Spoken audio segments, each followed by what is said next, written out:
হবিগঞ্জে কোটা আন্দোলনকারীদের সাথে পুলিশের সংঘর্ষে গুলিবিদ্ধ মুস্তাকিম নামে এক যুবক নিহত হয়েছে। এই ঘটনায় আহত হয়েছে আরও অন্তত ৩০ জন। সংঘর্ষের সময় জেলা আওয়ামী লীগের দলীয় কার্যালয়, সহকারী পুলিশ সুপারের কার্যালয় ও সংসদ সদস্য আবু জাহিদের বাসভবন, বিএনপির একাংশের কার্যালয় ভাঙচুর এবং আগুন ধরিয়ে দেওয়া হয়। এ বিষয়ে বিস্তারিত জানাতে সরাসরি যোগ দিচ্ছেন সহকর্মী মোহাম্মদ আব্দুর রৌফ।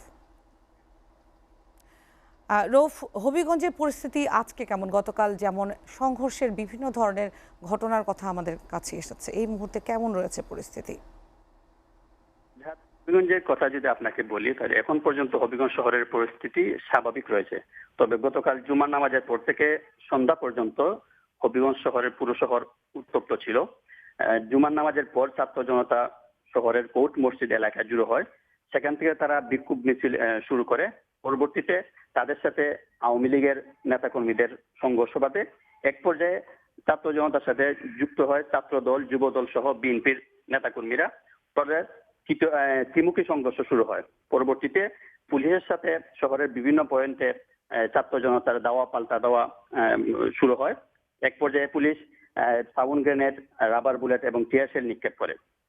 এ সময় জেলা আওয়ামী লীগের কার্যালয়, শিক্ষা প্রকৌশলী কার্যালয় এবং বানিয়াচং আজমিরগঞ্জ সার্কেল এএসপির কার্যালয় সহ প্রায় সরকারি বেসরকারি 20টি ভবনে ভাঙচুর ও আগুন দেওয়া হয়। পুলিশ এ সময় পুরা শহর নিয়ন্ত্রণের জন্য তারা রাবার বুলেট নিক্ষেপ করে। সংঘর্ষে মোস্তফা মিয়া নামের এক পথচারী যুবক নিহত হয়। তার বাড়ি সিলেট জালালাবাদ এলাকার গৌরীপুর গ্রামে।